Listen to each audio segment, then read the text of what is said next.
성공의 정의. 사람이라면 누구나가 성공하고 싶어 합니다. 다 또 잘 살고 싶어 합니다. 그리고 또 예수 믿는 사람은 잘 살아야 되잖아요. 기왕이면 성공해야 되잖아요. 할렐루야. 성공이라고 말한다면은 뭐 좋은 부모 만나 건강하게 잘 사는 것이고, 뭐 또 학창 생활에 성실히 노력해서 좋은 대학에 진학하는 것이고, 또 대학 졸업 후에 훌륭한 직장을 얻는 것이고, 또 좋은 배우자 만나서 인생을 즐겁게 보내는 것, 남들이 존경할 만하고 부러워할 만한 특별한 업적을 쌓는 것, 자녀가 건강하게 지혜롭게 자라서 자신과 같이 유복한 인생을 사는 것 등등 이야기하는 것일 것입니다. 이것은 세상 사람들이 보는 기준입니다. 물론 좋습니다. 잘 되면 좋잖아요. 잘 살면 좋잖아요. 만사형통 얼마나 좋습니까? 그러나 성경의 기준은, 성경에서 말씀하는 진정한 성공은 다른 겁니다. 여자는 남편 잘 만나야 되고, 또 우리 자녀는 부모 잘 만나야 되고, 또 남편도 여자 잘 만나야 됩니다. 남편 멋 같은 거 만나면 고생이에요. 또 남자도 여자 멋 같은 거 만나면 고생이에요. 예수 잘 믿고 지혜 총명스럽고 정말로 현숙한 여인. 오케이 할렐루야. 현숙한 아내. 어떻게 하면 하나님 뜻대로 살 것인가. 남편을 귀하게 여기고 또 부인을 귀하게 여기고 얼마나 좋습니까? 이렇게 알콩달콩하게 주님 안에서 잘 사는 가정이 정말로 행복한 가정입니다. 물질로 그냥 적당히 있으면 돼요. 돈 많으면 또 이거 타락돼요. 빗나가는 거예요. 자, 첫 번째, 얼마나 많이 가졌느냐 보다 얼마나 많이 나누었느냐. 일반적으로 성공으로 삼는 척도 기준은 소유에 있습니다. 즉 얼마나 많은 재물을 가졌는가, 얼마나 좋은 차를 타고 다니는 건가, 얼마나 많은 지식을 소유하였는가, 얼마나 좋은 학부를 가지고 있는가, 이러한 것에 사람들은 성공으로 평가하고 있습니다. 물론 뭐 좋은 대학 나오면 좋겠죠. 서울대, 이대, 뭐 하버드대, 예일대, 그리고 또 삐까뻔쩍한 뭐 좋은 차 타면 좋겠죠. 뭐 그렇지만 이런 것에 차 뭐 적당한 차 있으면 되겠고, 첫째는 건강이잖아요. 건강하면 최고입니다. 그리고 학벌 많이 배웠다고 아이고 그 학벌 적당히 배우면 어때요? 얼마나 예수를 잘 믿는 건가, 그게 더 중요한 거잖아요. 얼마나 성령의 능력을 받아서 주님 앞에 사랑받고 주님께로부터 인정받고 나가느냐, 그게 최고의 축복인 겁니다. 우리는 정말로 하나님께 기준을 두고 살아야 돼요. 세상 것은 아무것도 아니에요. 응? 그렇다고 해서 세상을 또 무시할 수는 없는 거죠. 그러나 성경은 이러한 것들을 진정한 의미의 성공이라고 말하지 않습니다. 오히려 많은 것을 가지고 있을지라도 자식만을 위해서 그 모든 것을 사용한다면 그거는 아주 악한 자입니다. 실패자입니다. 이렇게 성경은 말하고 있습니다. 마태복음 25장 41절로 45절, 누가복음 12장 13절로 21절에 보면은 그렇게 말씀이 나와 있습니다. 성경은 얼마나 많이 가지고 있느냐보다는 얼마나 많이 나누어 주었느냐, 여기에 척도를 두고 있습니다. 또 그런 의미에서 가장 인류 역사상 가장 큰 성공자는 바로 우리 예수님이십니다.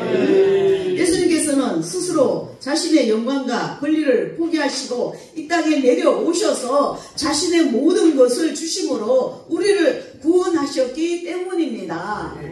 예수님 때문에 우리가 이렇게 행복하잖아요. 안 그러면 지옥 간다고요. 어떡할 거예요? 우리 지옥 간단 말이에요.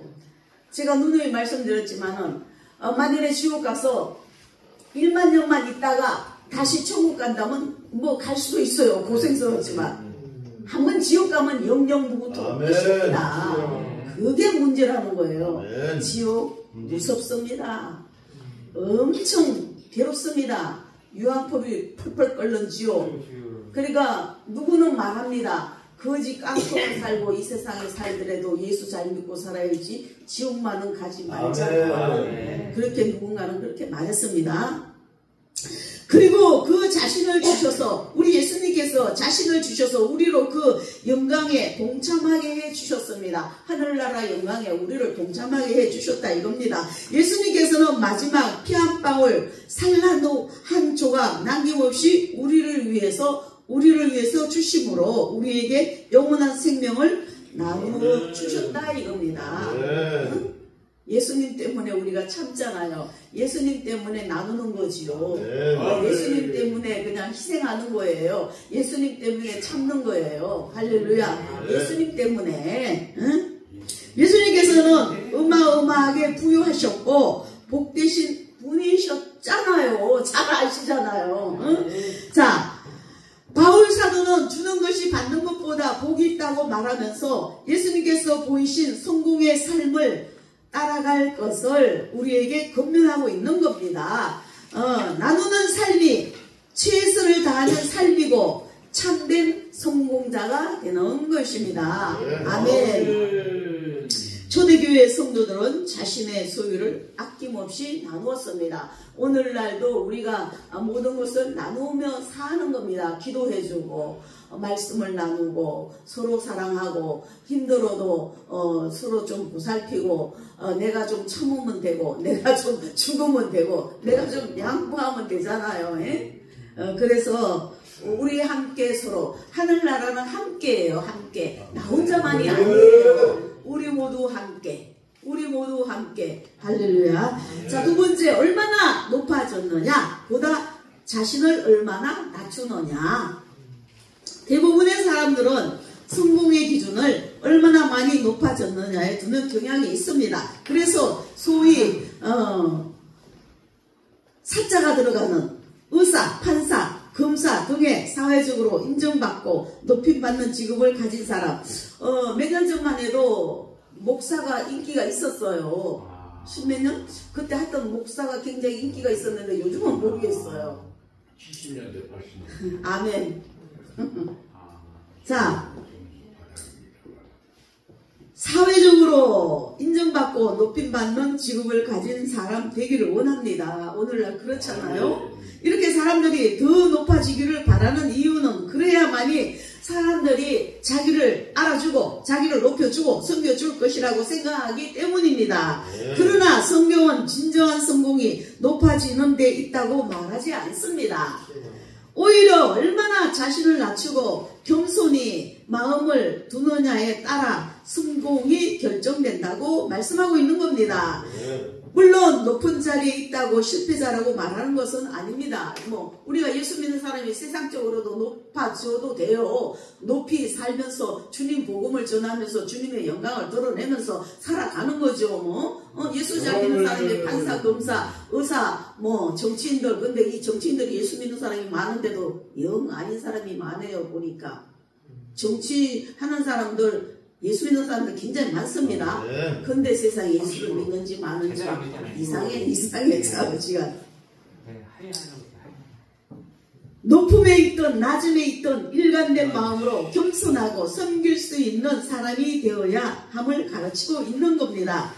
이스라엘 초대왕 누군지 아세요? 네? 사울.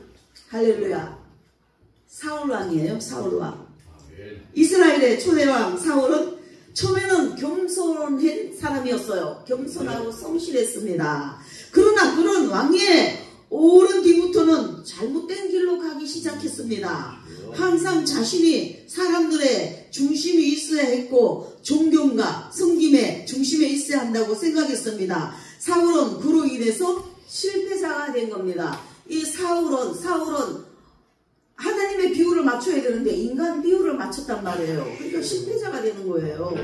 하나님께서는 사울이 스스로 작게 여길 때 그를 기뻐하시고 그를 왕으로 삼으셨지만 이제 자신을 더욱 높이려고 교만함 때문에 하나님께로부터 끊어지는 결과를 가져왔던 것입니다. 그러나 그 반면에 다윗은 도망자였지만은 왕위에 올랐을 때 항상 하나님 앞에 겸손한 마음을 소유하고 있었습니다. 다윗 왕.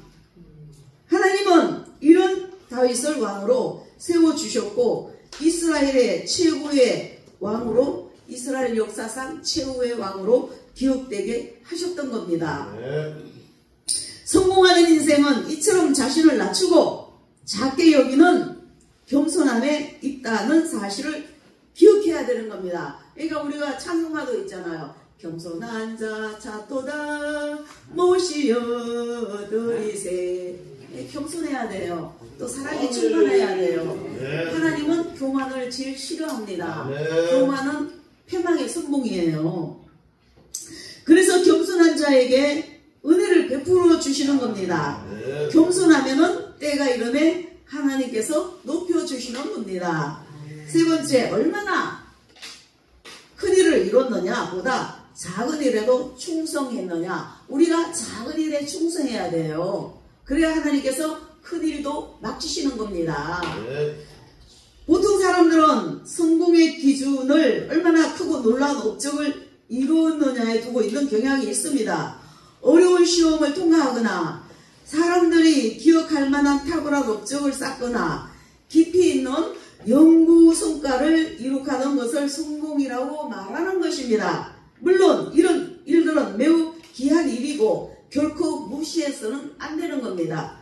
그러나 이것이 절대적인 성공의 기준이 될 수는 없는 겁니다. 사람들은 겉으로 드러난 결과에만 치중하고 그 과정과 원인에 대해서는 별반 관심을 기울이지 않습니다.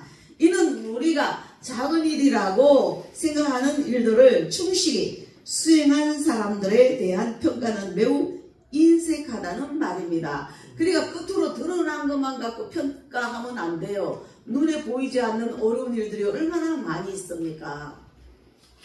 어떤 거대한 일도 작은, 보잘것없는 작은 일부터 시작해야 한다는 사실입니다.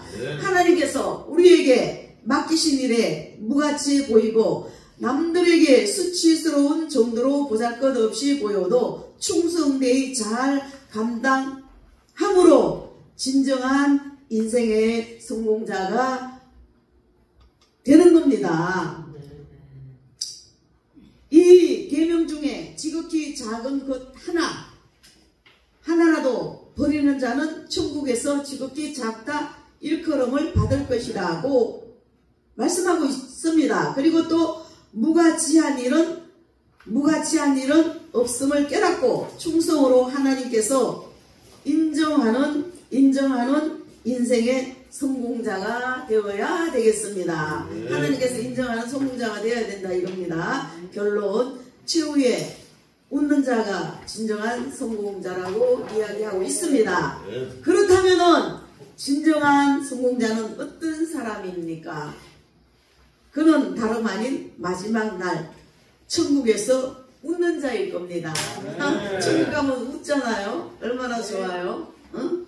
지옥에 많은 사람들이 목사, 권사, 전도사, 장로, 평신도 하여튼 지옥에 그러한 믿는 사람들이 많이 가있다 소리 들으면 너무 서글프더라고요.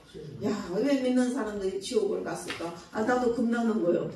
나도 예수 잘 믿어야지. 괜히 예수 잘 믿은 척 하다가 큰일 나잖아요, 지옥 가면. 그래서 진정으로 최선을 다해서 믿음 생활 잘해야 되는 겁니다. 하나님 앞에 인정받아야 되는 겁니다. 하나님이 인정하시면 되는 겁니다. 이 땅에서 부요한 자가 아니라 천국에서 부요하며 이 땅에서 높아지는 것이 아니라 천국에서 하나님 앞에 의해 인정받고 이 땅에서 눈에 보이는 크다란 업적과 보물 쌓는 것보다는 하나님 나라에서 큰 보물을 쌓고 인정받는 사람이 진정한 성공자인 겁니다. 우리 모두는 성령의 진정한 진리를 온전히 깨닫고 하나님의 뜻에 맞게 열심을 다해 충성함으로 이 세상에서가 아닌 하나님 나라에서 진정한 성공자 인정받는 우리 모두가 되시기 바랍니다. 손을 펴서 자꾸 나누는 삶을 살아야 되는 겁니다. 우리가 지금 모든 걸 나누는 겁니다. 나누고 살아야 되는 거예요. 아멘. 아버지 하나님께 사랑받고 인정받는 우리 모두가 되어야 되는 겁니다. 아멘. 세상은 잠시 잠깐이잖아요. 금방 세상 지나가요. 이제 우리가 천국 갈라도 얼마 안 남았잖아요. 우리는 진짜 천국 꼭 가야 되는 겁니다. 아멘. 천국에 좋은 곳, 높은 자리, 천국에도 별장이 있다는 겁니다. 천국에도 풀장이 있고 천국에 엄청 좋은 자리가 많다는 겁니다. 이 세상 것은 아무것도 아니잖아요. 네. 천국에는 엄청 모든 것이 거대해요. 커다래요. 그러니까 우리가 이야기는 천국에 좋은 자리 가야 되잖아요. 네. 좋은 것을 소유해야 되는 겁니다. 아멘. 그렇게 하려면 이 세상에서 희생하며 충성하며 봉사하며 오직 주님 뜻대로 나아가야 되는 겁니다. 그리하여 우리는 모두가 다 하늘나라의 성공자가 되시기를 예수님 이름으로 축원드립니다. 할렐루야.